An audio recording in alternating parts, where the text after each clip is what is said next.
प्रिय मित्रों, स्वागत है मेरे माही यूट्यूब चैनल पर। आज हम आप जानते हैं रावण की मृत्यु के बाद उनकी पत्नी मंदोदरी का क्या हुआ। रामायण के कई ऐसे पात्र हैं जिनके जीवन से जुड़ी बातें आज भी रहस्य हैं। इनमें से एक चरित्र रावण की पत्नी का है जिसके बारे में कई रोचक तथ्य मिलते हैं। आइए जानें रावण की मृत्यु के बाद के उनके जीवन के बारे में। रामायण ग्रंथ में न जाने कितनी ऐसे कथाएं हैं जिनके बारे में आज भी पूरी तरह से जानकारी नहीं है। ऐसी ही एक कथा है रावण की पत्नी मंदोदरी के जीवन और रावण की मृत्यु के बाद के उनके जीवन के बारे में। हिंदू महाकाव्य रामायण के अनुसार लंका के राजा रावण की रानी के रूप में मंदोदरी को वर्णित किया जाता है। रामायण में उन्हें सुंदर, पवित्र और पतिव्रता स्त्री के रूप में दिखाया गया है।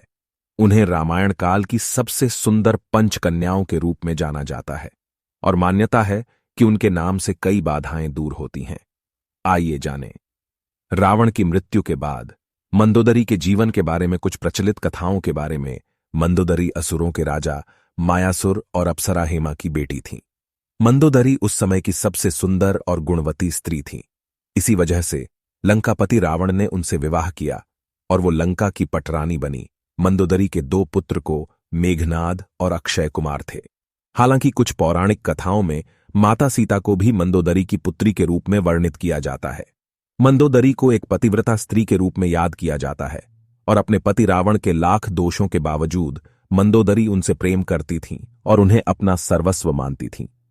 यही नहीं, मंदोदरी रावण को हमेशा सन्मार्ग पर चलने की सलाह देती थीं। रामायण में रावण के प्रति उसके प्रेम और निष्ठा का वर्णन मिलता है।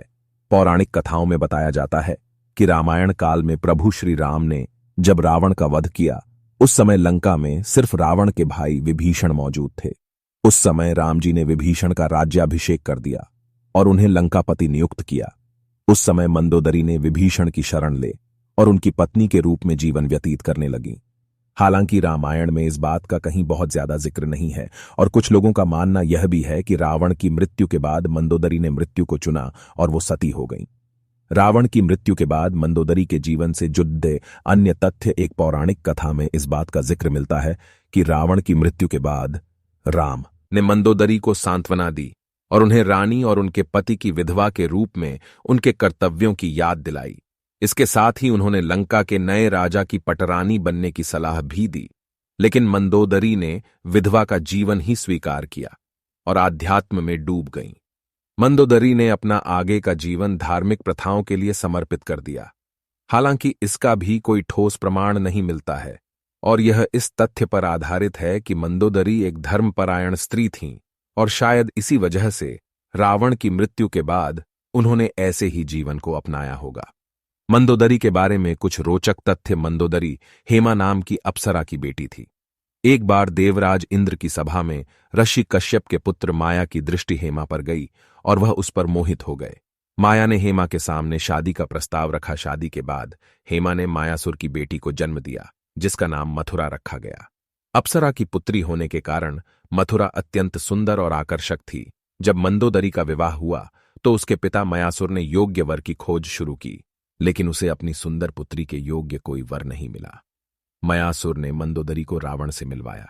जैसे ही रावण की दृष्टि मंदोदरी पर गई, वह मोहित हो गया और उसने जल्दी से विवाह के लिए प्रस्ताव रखा। रावण ने मंदोदरी को वचन दिया कि हमेशा केवल मंदोदरी ही उसकी पत्नी और लंका की रानी होंगी।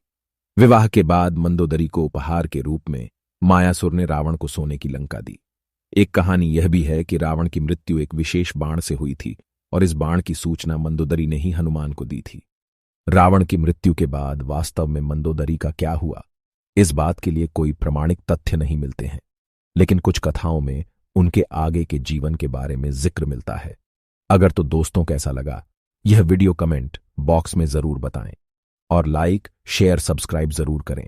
जय महिष माठी।